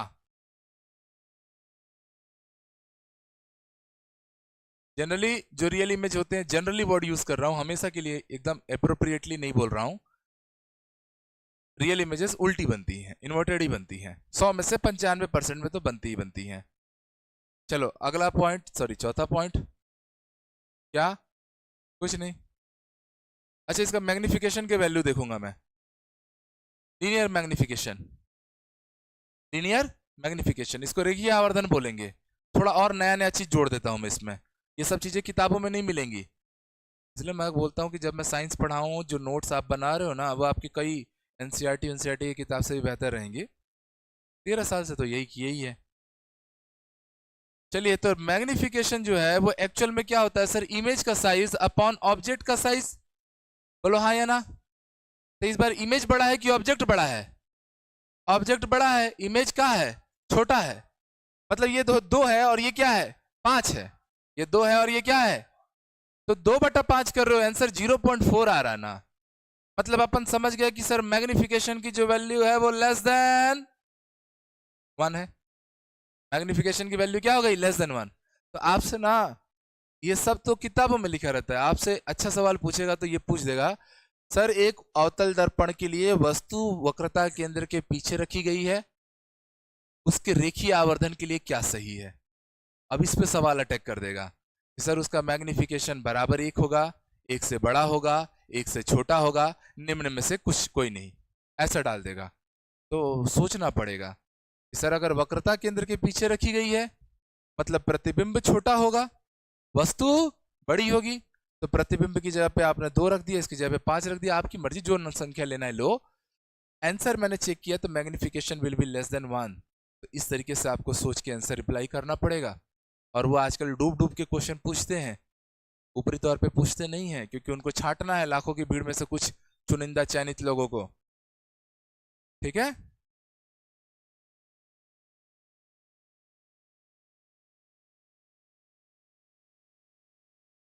चश्मा पहनने वालों को भी सर पीछे का दिख जाता है, वो सुनील शेट्टी की मूवी याद आ गई होगी इनको। सुनील शेट्टी की एक मूवी में चश्मा से सामने लाके पीछे देख लेता है, ठाए कर देता है। एक से एक बॉलीवुड वाले बनाते हैं भाई, थीम यूज कर करके। मैं तो सही में मूवी भी देखता हूँ ना, मैं फुल विज्ञान ढूंढते रहता हूँ। सुपर 30 मूवी देखा था, कितना बढ़िया साइंस। तुम लोगों ने भी देखा होगा मूवी, पर तुम लोग उस समय पकड़े नहीं थे। ठीक है, ऐसे मैं इसलिए साइंस फिक्शन मूवी खूब पसंद करता हूँ, और मैं बकायदा उसका नोट्स बनाता हूँ, कभी कभी बनाता हूँ, जैसे इंस्टेटेलर का बनाना पड़ गया था। और लगभग लगभग 3 घंटे की या 2.5 घंटे की जो मूवीज थी, लगभग पूरा तो 2 घंटे तक समझ में आया, आखिरी का आधा घंटा जो था ना, अब वो थ्योरी हमने पढ़ा नहीं है वाला हाल हो जाता है। ठीक है, पैरेलल यूनिवर्स का कॉन्सेप्ट। चलो तीसरा नंबर पॉइंट, तीसरा नंबर पॉइंट, हम अगर साउथ इंडियन मूवीज में मैं नोट्स बनाना ना बंद कर देता हूँ, क्योंकि वहां साइकिल आके टाटा सुमो उड़ा देती है। ओ हीरो लाएगा साइकिल से, हम मारेगा टाटा सुमो को, यार टाटा सुमो 4 चौराहा फेंका जाएगा। अभी मैं कोलिजन पढ़ा रहा था, अब बच्चे भी जोश में आ जाते हैं, कई बार सोचते हैं बाइक से मार देंगे कार को टक्कर, या ट्रक को टक्कर मार देंगे, ट्रक वाला तो पक्का कांच फोड़ के फेंका जाएगा। कोलिजन पढ़ा रहा था तो मैं ये बात बच्चों को बताया, as per physics light object और हैवी ऑब्जेक्ट में जब कोलिजन होता है हैवी ऑब्जेक्ट को घंटा कोई फर्क नहीं पड़ेगा। लाइट ऑब्जेक्ट में डबल फोर्स अप्लाई हो जाती है। मतलब आपको इसलिए बाइक से भी सेम स्पीड से टक्कर हो, मान लो 40 की स्पीड से बाइक से टक्कर हो गया, उम्मीद है कि आपकी जान नहीं जाएगी, चोट लगेगा, फ्रैक्चर भी हो सकता है, जान नहीं जाएगी। वही 40 की स्पीड से ट्रक से टक्कर हो जाए, आप देखते हो इंसान की मौत हो जाती है। होता क्यों है? इसे डबल फोर्स डबल इंपैक्ट लगता है, and for very short time force जो होता है क्या होता है, delta P upon delta T. तो फोर्स का जो संबंध है इनवर्सली प्रोपोर्शनल टू टाइम है। अगर टाइम बहुत छोटा सा है, इंपैक्ट का टाइम तो बहुत कम होता है, तो ससुरा फोर्स ना इन्फिनिटी पहुंच जाएगा। मतलब आप पे इतना फोर्स अप्लाई हो जाएगा कि आपके बॉडी टिश्यूज बोन्स उसको रेजिस्ट नहीं कर पाते हैं, प्राण बाहर निकल जाता है, निकलने के बाद लौट के नहीं आता है। तो ये सारी चीजें काम करती हैं, समझ में आया? इसलिए ज्यादा फिल्में देख के, बाइक पकड़ के ट्रक का पीछा करके या कार वाले का पीछा करके ना हीरो बनने मत जाना। और थोड़ा भी आपको छुएगा ना तो आप दुनिया छू दोगे। ठीक है, मत बनना हीरो। नंबर वंबर लिख लेना, पुलिस में डाल देना, बात अलग है, अगर कोई रफ चला रहा है तो। आप नेतागिरी मत करना, जिंदगी से हाथ धो बैठोगे फिर। चलिए तीसरा पॉइंट है, ऐसे ही मैं वो बाहुबली मूवी देखा था, वो ऐसे मस्त हीरो ऐसा रखता है, हीरोइन यहां से जाती है वहां तक तो सब ठीक था, जहाज पानी में चल रहा है, जहाज उड़ जाता है, मैं ऐसे कर लिया था, अब मैं क्या डिकोड करूं इसको? Is it scuba? ठीक है, जहाज उड़ा कैसे, मैं आज तक नहीं पकड़ पाया। कटप्पा बाहुबली को क्यों मारा था, ये सवाल सबसे ब्रिलियंट सवाल हो गया था उस समय का, वो मैं पकड़ लिया था। मूवी के स्टार्टिंग में ही दिया था, मेरे गुनाहों का बदला इस बच्चे को ना मिले। देवसेना नहीं बोलती, अरे वो राजमाता, तो मैं समझ गया पक्का यही गुनाह की थी, यही ऑर्डर पास की होगी। पर ये जो जहाज उड़ा हवा में ना पानी से पंख फैला के, वो मैं नहीं समझ पाया आज तक। वो साउथ इंडियन ही उसको डिकोड करेंगे। तीसरा आता है, सर वस्तु अब कहाँ रख जाए जाए, कहाँ रखी जाए जी? वक्रता केंद्र पर, सेंटर ऑफ कर्वेचर पर, on centre of curvature. Bore तो नहीं लग रहा ना? मजे से पढ़ते रहो और दिमाग को पुष्पक विमान से वापस लेकर आओ। तुम लोग अलग गाना वाना फील करने लग जाओगे, हाँ सर मस्त गाना था। नहीं गाना तो था, बाहुबली नहीं देखा है? बाहुबली पार्ट 2 रे, पार्ट 2। हाँ, प्रभास को चंदा नहीं चढ़ाया तू? अरे भाई थिएटर में पूरा माहौल था। पार्ट 2, बाहुबली सेकंड वाला, पापा वाला बाहुबली जी, बेटे वाला तो पहले आया था। चलिए अब हमारा लाइट सोर्स कहाँ रख दिए हमने, सेंटर ऑफ कर्वेचर पे डाल दिया। ठीक है, चलो लाइट को निकालो। पहला लाइट पैरेलल चले जाएगी प्रिंसिपल एक्सिस के, पैरेलल गई है, टकराएगी, कहाँ से जाएगी, फोकस से पास करा दिया। दूसरी लाइट को मैं कहाँ से पास करा देता हूँ, एक काम करता हूँ फोकस से ही पास करा देता हूँ। फोकस से गई है, टकराएगी, और टकराने के बाद क्या हो जाएगी, पैरेलल। तो ये जो पॉइंट बन रहा है ना जस्ट इसी के नीचे बनेगा। अब वो थोड़ा सा मेरा आगे पीछे हो जा रहा है क्योंकि मैं स्केल से मेजर करके तो कर नहीं रहा हूं, पर यहाँ पर जो इमेज बन रहा है और जो ऑब्जेक्ट बन रहा है वो दोनों क्या रह रहे हैं, एक दूसरे के ऊपर ही बन रहे। तो इमेज भी कहाँ बन रहा है, इमेज कहाँ बन रहा है, ऑन सेंटर ऑफ कर्वेचर। यही ये मान लो सी पॉइंट है, तो सी के ऊपर ही हमारा क्या रखा है, ऑब्जेक्ट रखा है, और सी के ही नीचे क्या बन रहा है, हमारा इमेज बन रहा है।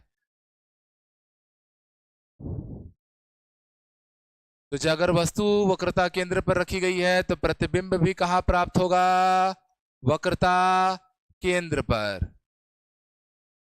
प्रतिबिंब भी कहाँ प्राप्त होगा, वक्रता केंद्र पर। दूसरा, दर्पण में इसका नेचर कैसा आएगा जी, रियल की इमेजिनरी, नेचर कैसा है सर, लेफ्ट में बना ना पोल के, तो रियल, और साथ में उल्टा बना है तो इन्वर्टेड, वास्तविक एवं उल्टा, रियल एंड इन्वर्टेड। चलिए और सोचते हैं, और क्या सोचूंगा कि सर इसका साइज कितना है, ध्यान से समझिएगा। ऊपर वाले का साइज और नीचे वाले का साइज दोनों लगभग क्या है, एक बराबर। तो equal to object, equal to object, वस्तु के आकार के बराबर, वस्तु के आकार के बराबर।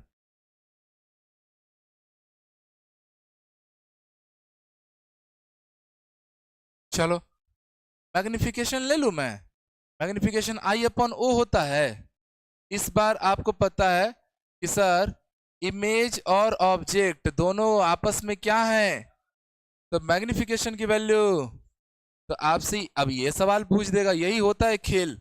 अब मैं मैग्निफिकेशन नहीं पढ़ता, सवाल एग्जाम में आ जाता, आप पढ़ जाते, फिर बोल देता अवतल दर्पण के लिए वक्रता केंद्र के पहले वस्तु रखी गई थी, तब रेखीय आवर्धन क्या था, ये पिछला वाला क्वेश्चन जी।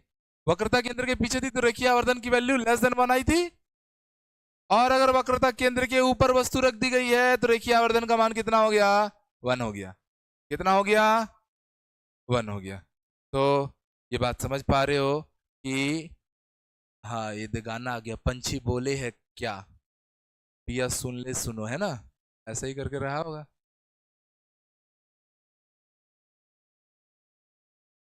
चौथा पॉइंट, अब हम धीरे धीरे और आगे बढ़ेंगे। अब हम वस्तु को कहां रखेंगे जी, सी एंड एफ के मध्य, मतलब centre of curvature and focus बिंदु के मध्य रखने वाले हैं। ले रखो, ये है P, ये है F, ये है C। ये कर दिया पॉलिशिंग ताकि लाइट सीधे सीधे बाहर ना निकले। ठीक, आपने यहां पे लगा दिया एक कैंडल, लाइट सोर्स। अब ये कैंडल से चला लाइट पैरेलल, जो कहां से गुजरने का, फोकस पॉइंट से। कहां से गुजर रहा है जी, दूसरा लाइट मैं कहां से ले लूं, फोकस पे ही ले लेता हूं। दूसरा लाइट कहां ले लेता हूं, फोकस से ही गुजार देता हूं। आया फोकस पे टकराया, यहाँ काटा, कहाँ काटा जी, तो सेंटर ऑफ कर्वेचर के कहाँ जा रहा है, पीछे जा रहा है। ये मान लीजिए मेरा एडी, ए डैश बी डैश है, और ये मेरा क्या है, ए बी है। आपको देखिए ए बी इतना है, ए डैश बी डैश इतना है। तो आप ये बात साफ साफ समझ पा रहे हो। अब अगर आप पता करोगे, पहला पॉइंट, सर इसके प्रतिबिंब के बारे में बताइए, प्रतिबिंब कहाँ बना है, जो इसका इमेज बना है वो क्या बना है, सी के पीछे, सेंटर ऑफ कर्वेचर के वक्रता केंद्र के पीछे, behind the centre of curvature.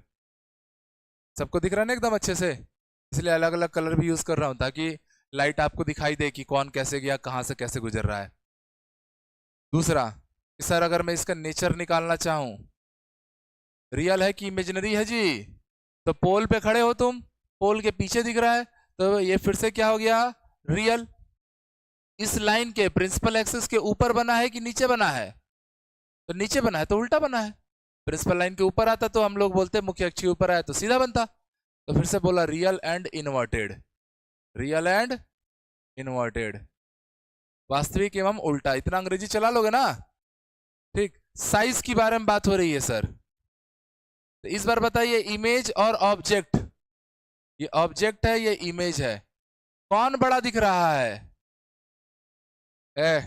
इस बार कौन बड़ा है, इमेज बड़ा है ऑब्जेक्ट से, वस्तु जो है, प्रतिबिंब जो है वस्तु से बड़ा है। तो मैग्निफिकेशन होता है आई बाई ओ, इमेज बड़ा है मतलब इमेज इस बार 5 हो गया, और मैग्निफिकेशन 5 मीटर का हो गया, और ऑब्जेक्ट क्या हो गया, 2 मीटर का। वो मतलब 0 नहीं है, ऑब्जेक्ट है वो मतलब, ठीक। अब 0 मान के गणित लगा देंगे सर डिनोमिनेटर में 0, अरे भैया 0 नहीं लिखा हुआ, वो लिखा था मैं। तो यहाँ पर आप समझ पा रहे हो कि m की वैल्यू क्या है, 5/2 कर रहे हो तो 2.5 आंसर आएगा, यस और नो, तो 1 से तो बड़ा है ना। ये बात आप समझ पाए कि सर जो मैग्निफिकेशन आएगा, रेखीय आवर्धन आएगा, उसका मान क्या हो रहा है, ग्रेटर देन 1 हो रहा है। तो एक ही अवतल दर्पण में कभी लेस देन 1 आता है, कभी इक्वल 1 आता है, कभी ग्रेटर देन 1 आता है तो कंफ्यूज करने वाला पॉइंट है, इसलिए एग्जाम पूछेगा, इसलिए एग्जाम में एकदम पसंद से पूछेगा, क्योंकि जहां भी कंफ्यूजन का स्थिति बनता है वो एग्जामिनर उस पैटर्न को ज्यादा पसंद करता है सवाल पूछने के लिए। सोच पा रहे हैं? तो आपने एक चीज नोटिस किया होगा कि सर हम लोग जब बहुत ही कतई बहुत दूर थे तो हमारा इमेज छूटकू सा बना था, फिर थोड़ा सा पास आया, इमेज बड़ा होना शुरू हुआ पर वस्तु से अभी भी छोटा था, फिर थोड़ा और आगे गया, वक्रता केंद्र पर आकर खड़ा हो गया तो वस्तु और इमेज आपस में बराबर हो गए। अब जैसे ही वक्रता केंद्र के आगे आपने वस्तु को रखने लगा तो इस बार प्रतिबिंब बड़ा हो गया वस्तु से, तो अब जब फोकस पे भी रखोगे तो भी प्रतिबिंब बड़ा आएगा, फोकस और ध्रुव के बीच में रखोगे तो भी प्रतिबिंब बड़ा आएगा। मतलब कहने का अर्थ यह है कि हम जितना पास जा रहे हैं, किसके पास? ध्रुव से, ध्रुव से ही तो सारी दूरी नापनी है, तो पोल के जितना पास जाते जा रहे जाते जा रहे हैं हमारा साइज इमेज का बढ़ते जा रहा है। एक पॉइंट पकड़ लिए, दूसरा इंपॉर्टेंट पॉइंट फिर से फोकस करो। दूसरा पॉइंट जो था सर, डिस्टेंस को देखो, अनंत पे था तो कहां था प्रतिबिंब, कहां बना? फोकस पे। जब वक्रता केंद्र के पीछे था तो फोकस और सी के बीच में, दूसरे कंडीशन में। तीसरा कंडीशन में मतलब देखो, ऑब्जेक्ट धीरे धीरे आगे आ रहा है, इमेज धीरे धीरे पीछे जा रहा है, इमेज पीछे जा रहा है। 2 पॉइंट पकड़ना था। आप जैसे जैसे पोल के पास जाते जाओगे आपका साइज बड़ा होते जाएगा, प्रतिबिंब का साइज, और इमेज और ऑब्जेक्ट और इमेज का पोजीशन अगर देखूंगा तो ऑब्जेक्ट जैसे जैसे पोल के पास जा रहा है, इमेज वैसे वैसे पीछे पोल से दूर हटते जा रहा है। जैसे यहाँ पर आपका फोकस के ऊपर इमेज बन गया था, यहाँ फोकस से थोड़ा पीछे आया, एफ और सी के बीच में बना। ये वाले तीसरे कंडीशन में आप देखिए सी के ऊपर बना, चौथे वाले कंडीशन में सी के पीछे जा चुका है, और 5वें वाले कंडीशन में और पीछे भाग जाएगा। समझ में आया? तो ये ना ऐसे चरखी वाले हैं, ये रस्सी आगे जाएगा तो ये वाला रस्सी ऐसे समझ लेना ना, जैसे चरखा काटते हैं वही वाला सीन चल रहा है कि ऑब्जेक्ट आगे गया तो इमेज पीछे, ऑब्जेक्ट पीछे तो इमेज आगे। 5वां रूल, अपने आप सारी बातें आपको समझ में आ गई। रटने फटने वाला काम नहीं करना है कि सर अब मैं वस्तु को कहां रख दूं, तो ऑन फोकस, फोकस बिंदु पर अब हम वस्तु को रखने चाह रहे हैं। तैयार है ना आप? मेरे साथ चलेगा कौन? मैं। बाहुबली देखियो ना, सेना हार गई रहती है, बाहुबली आता है घोड़े पे टप चुक करके और मोटिवेट कर देता है, मेरे साथ लड़ेगा कौन, जीतेगा कौन। एक हाथ ले लेके लड़ने लगते हैं, जीत भी जाते हैं। और ये एक्चुअल में मायने रखता भी है, ठीक है। अकबर वर्सेस महाराणा प्रताप की हल्दी घाटी की युद्ध याद होगा शायद। कहा जाता है कि 8,000 या 10,000 की सेना लेके महाराणा प्रताप 2 लाख की सेना से भिड़ गए थे। ये रियलिटी है। और वो युद्ध निर्णायक नहीं रहा था, मतलब ना कोई जीता ना कोई हारा वाला था, पर यह था कि माना जाता है कि बहुत जबरदस्त युद्ध की 10,000 की सेना 2 लाख की सेना से लड़ रही है। किताबों में कई जगह बराबर दिखा देते हैं, पर हकीकत ये रही है, ठीक है। ज्यादा भी थी अकबर की सेना तो, क्योंकि वो उनके भाई ही मिल गए थे ना, शक्ति सिंह, और वो तो जानते थे महाराणा जी हैं कौन। वो खुद बोल दिए थे उसके सामने भेजना है तो भाई 2 लाख के तो नीचे भेजो मत, तुम्हारे पास जितनी सेना उतने भी भेजोगे पता चल रहा है वो उतना भी पूरा काट देगा। तो उस युद्ध में मतलब क्या तो बता रहा था मैं, भूल गया। कुछ तो मोटिवेशन था, चलो जैसा भी है, ठीक। हाँ, अकबर की सेना शुरू में हार गई थी, भागने लगी थी, क्योंकि उनको पता नहीं था भील बैठे हुए हैं पेड़ों में, कहीं कहीं से मार रहे हैं जहरीले तीर। वो भी एक युद्ध ना इतिहास में बड़ा कहना चाहिए कि एक प्रतीक के रूप में देखा जाता है कि राजपूत राजा थे महाराणा प्रताप, इनके सेनापति मुसलमान था, उधर से राजा अकबर मुसलमान थे और उनके सेनापति मानसिंह हिंदू थे। मतलब मसला ये होता है ना कि इंसान हिंदू है मुस्लिम है, धर्म कर्म की बात नहीं होती है, मसला है लालच का। एक मुस्लिम राजा का सेनापति हिंदू है और एक हिंदू राजा का सेनापति मुस्लिम है, तो अपने अपने हिसाब से वो लोग लड़ रहे हैं। लोग होते हैं ना, नहीं इस्लाम के विरुद्ध युद्ध हो रहा है, हिंदुत्व के विरुद्ध युद्ध हो रहा है। मसला आज भी वही है, मसला लालच का है, स्वार्थ का है। ना कोई भाजपा है, ना कोई कांग्रेस है, ना कोई हिंदू, ना मुस्लिम। सब अपने स्वार्थ सिद्धि के हिसाब से बदलते रहते हैं। ठीक, चलो अब हम रखेंगे ऑब्जेक्ट को फोकस पर। पहली लाइट तो आपने अरेंज कर ली होगी, सर पैरेलल भेज दिए होंगे, टकराई होगी, कहां से गुजर गई होगी? फोकस से। जो भी प्रिंसिपल एक्सिस के पैरेलल लाइट जाएगी वो फोकस बिंदु से होकर गुजर जाएगी। ये तो हो गया। दूसरा, दूसरा जी, पी और एफ के बीच से लाइट को गुजारेगा तो टकराएगा कहां? लाइट को किसी न किसी एक बिंदु पे तो टकराएगा। तो दूसरा ना, रूल नंबर चौथा, रूल नंबर चौथा ये जी, हाँ थीटा वाला। कहां पर लेके जाऊं लाइट को? पोल पे। तो पोल पे जितने एंगल से जाता है उतने से लौटता है ना, याद आ गया ना? तो बस आ जाओ। ठीक, तो दूसरी वाली लाइट रहेगी, उसको मैं कहाँ इंसिडेंट करूंगा? पोल पर। तो पोल पे गया है, मान लो ये एंगल क्या बनाया है? थीटा। तो ये इतने ही एंगल से निकल जाएगा। ये इतने ही एंगल से क्या होगा? निकल जाएगा। आया बात समझ में? अब बताइए, ये येलो वाली लाइट और ये पिंक वाली लाइट एक दूसरे के पैरेलल जा रही है, नहीं जा रही है? और दो पैरेलल लाइट कभी एक दूसरे को काटेंगी? काटेंगी अनंत पे। समांतर रेखा एक दूसरे को कहां प्रतिच्छेद करती हैं सर? अनंत पे। कहां करती हैं? वहां हम गए नहीं है देखने, बस मान लेते हैं हाँ कहीं तो काटेगी। तो बस अपन समझ गए कहां काटेगी। दो पैरेलल लाइन वैसे एक दूसरे को काटती नहीं है, पर अगर आपको इमेज बनाना है, इमेज बनाने के लिए लाइट का कटना जरूरी है, एक दूसरे को क्रॉस करना जरूरी है, तो कहां काटेंगी? अनंत पे। तो हम समझ गए इस बार जो प्रतिबिंब मिल रहा है, इमेज मिल रहा है, ये कहां मिल रहा है? एट इंफिनिटी, अनंत पर मिल रहा है, एट इंफिनिटी। तो अनंत पर जब वस्तु रखी थी तो प्रतिबिंब बना था फोकस पे, फोकस पे वस्तु रखी है तो प्रतिबिंब बन रहा है अनंत पे। नेचर फिर से लेफ्ट है कि राइट है जी? पोल के तो लेफ्ट ही जा रहे हो ना, ये कितना भी नीचे चले जाए पर जा तो लेफ्ट में रहा है, तो भैया रियल। प्रिंसिपल एक्सिस के ऊपर बन रहा है, नीचे बन रहा है? नीचे। तो रियल एंड इनवर्टेड, वास्तविक एंड उल्टा। लिख चुका हूं 10 बार, तो मैं यहां नहीं लिख रहा हूं। नेचर हो गया। साइज की बात कर रहा हूं, तो साइज में इस बार आप लोग साफ साफ समझ रहे हो, इमेज कतई बहुत बड़ा होगा ऑब्जेक्ट से। अगर इमेज बहुत बड़ा होगा ऑब्जेक्ट से तो मैग्निफिकेशन भी 1 से बड़ी आएगी। समझ में आ गया? The last question, last concept, 6वां नंबर। अब हमको वस्तु कहां रखना है? एफ एंड पी के मध्य, फोकस बिंदु और ध्रुव बिंदु के मध्य में आप वस्तु को रखोगे। चले आए, थोड़ा ध्यान से समझेंगे।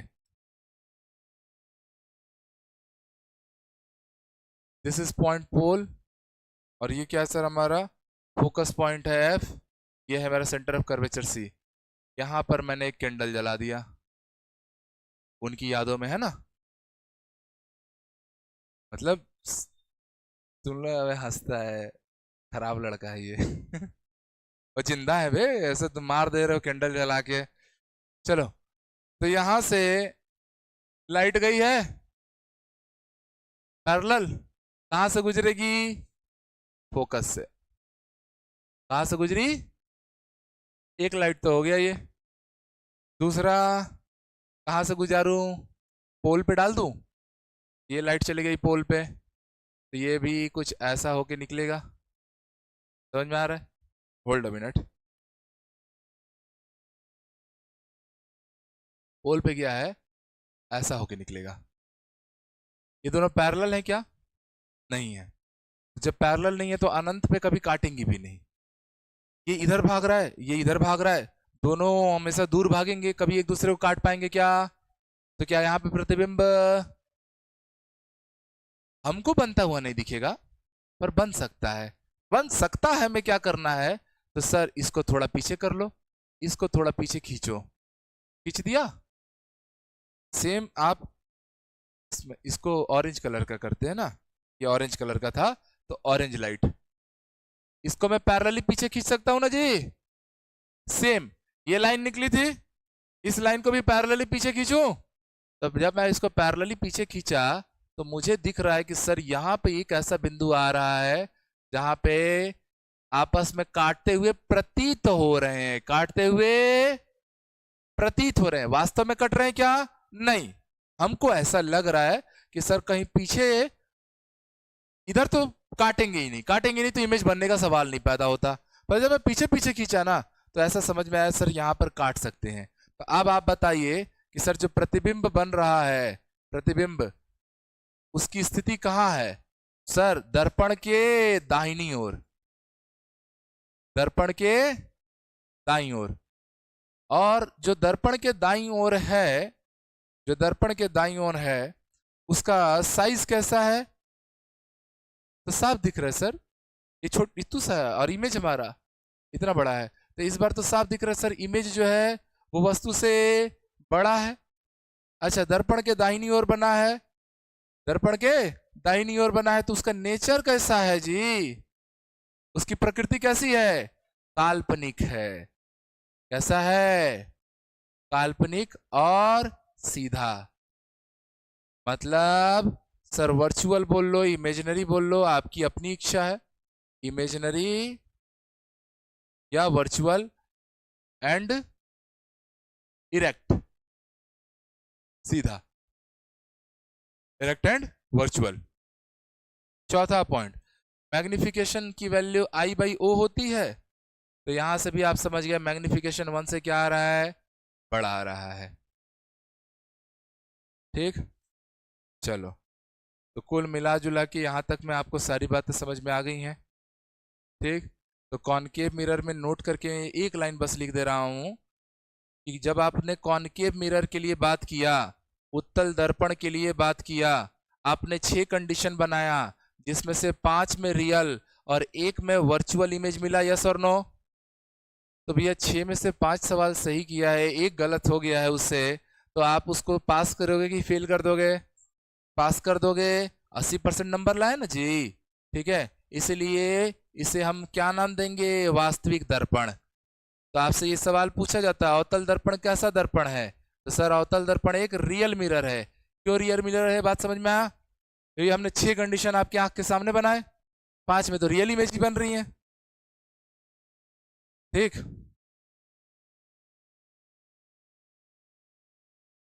साथ में मैग्निफिकेशन भी सबको समझ में आया?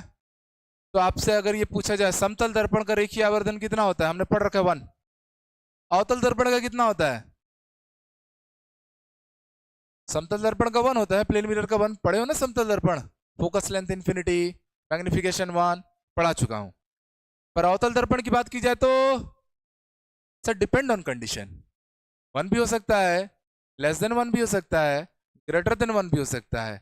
अगर हमारा ऑब्जेक्ट सर फोकस इन्फिनिटी पे है या तो behind the centre of curvature है तो उस केस में लेस देन 1 है, मैग्निफिकेशन का मान 1 से छोटा होगा।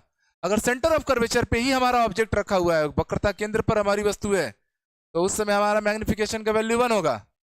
और अगर वक्रता केंद्र के आगे है, मतलब एफ और पी के बीच में है, या फोकस पे है, या फोकस और ध्रुव के बीच में है, इन तीनों ही कंडीशन में वो क्या हो जाएगा? Greater than 1। तो घुमा घुमा के सवाल पूछेगा, अपने आप को तैयार रखना। चलो मुझे लगता है यहां तक का सबको बढ़िया से समझ में आ गया। 1-2 मिनट के अंदर जल्दी जल्दी रिवीजन कर लेते हैं कि भैया प्रतिबिंब रचना का पॉजिटिव नेगेटिव फैक्टर हमने पहले पढ़ लिया था। लेफ्ट की चीजें पॉजिटिव, राइट की सॉरी लेफ्ट की चीजें नेगेटिव, राइट की चीजें ऊपर की पॉजिटिव, नीचे की, ये लास्ट क्लास में हुआ था। आज अभी मेरे को रिवीजन कराने दे, उसके तुरंत बाद पूछना, ठीक है?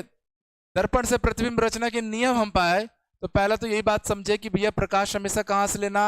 लेफ्ट से राइट। प्रकाश की दिशा में जो चीजें दिख जाए वो पॉजिटिव, मतलब जो चीज राइट में आए वो पॉजिटिव, लेफ्ट में आए वो नेगेटिव। रूल में आए तो सर अगर इन्फिनिटी से कोई लाइट आती है हमेशा याद रखना प्रिंसिपल एक्सिस के पैरेलल होती है, तो जो पैरेलल लाइट आएगी वो कहां से जाएगी टकराने के बाद? फोकस से। जो फोकस से आएगी टकरा के समांतर होके चले जाएगी, किसके समांतर? मुख्य अक्ष के।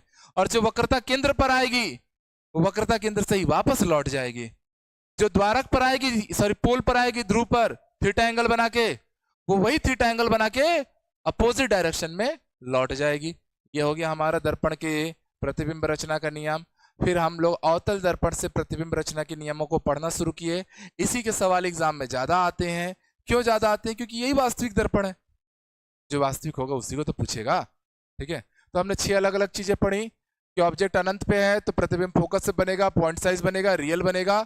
रियल बना है तो इन्वर्टेड भी बोल सकते हो, उल्टा बोल दोगे कोई दिक्कत नहीं है, पर मुझे पता है बिंदु तो सीधा उल्टा कुछ कैसे बताऊं। ठीक है, वस्तु से छोटा रहता है, वस्तु से छोटा रहता है, दैट मीन्स कि मैग्निफिकेशन की वैल्यू 1 से छोटा है। फिर ऑब्जेक्ट अगर वक्रता केंद्र से पीछे रखा गया है तो जो प्रतिबिंब बनेगा, ये ऐसा रस्सी चल रहा है ना, ऑब्जेक्ट आगे तो प्रतिबिंब पीछे, प्रतिबिंब आगे तो ऑब्जेक्ट पीछे, ऐसा। तो पोजीशन ऑफ इमेज जो रहेगा वो आपने देखा एफ और सी के बीच में बनेगा, साइज वस्तु से छोटा रहेगा, नेचर रियल रहेगा, इन्वर्टेड रहेगा, वास्तविक और उल्टा, और मैग्निफिकेशन की वैल्यू यहाँ भी लेस देन 1 रहेगी। फिर वक्रता केंद्र पर आते हैं तो भैया रियल इमेज बनता है, इन्वर्टेड भी बनता है, और इमेज वक्रता केंद्र के ऊपर ही बन जाता है। थोड़ा टेढ़ा हो गया है मेरा, उसको थोड़ा सा तुम लोग एडजस्ट कर लेना, वो आएगा एकदम एग्जैक्ट, पेंसिल से स्केल से माप के बनाओगे तो। इक्वल बनता है ऑब्जेक्ट और इमेज का साइज, इसीलिए मैग्निफिकेशन क्या हो गया, 1 हो गया। यहाँ पर आप देखिए कि जैसे ही आप और आगे गए तो इमेज पीछे जाने लगा और वस्तु से बड़ा बनने लगा, मैग्निफिकेशन भी 1 से बड़ा आया। फिर ये दोनों कंडीशन भी। तो मुझे लगता है आज का सारा कंडीशन बिल्कुल क्रिस्टल क्लियर है, बोलो हाँ या ना। चलिए, कल इसके ऊपर न्यूमेरिकल्स रहेगा। उत्तल दर्पण में केवल 2 ही प्रतिबिंब पढ़ना है, 2 ही रियल बना रहा है बेचारा। ठीक, तो इसके बाद हम लोग कल इस पर सवाल लगाएंगे। कल का क्लास बहुत जरूरी रहेगा, कल मतलब मंडे वाला क्लास। ठीक है, अगला आज परम मैम का क्लास थोड़ा सा नहीं हो रहा है, तबीयत ठीक नहीं है मैम का बोल के। ठीक।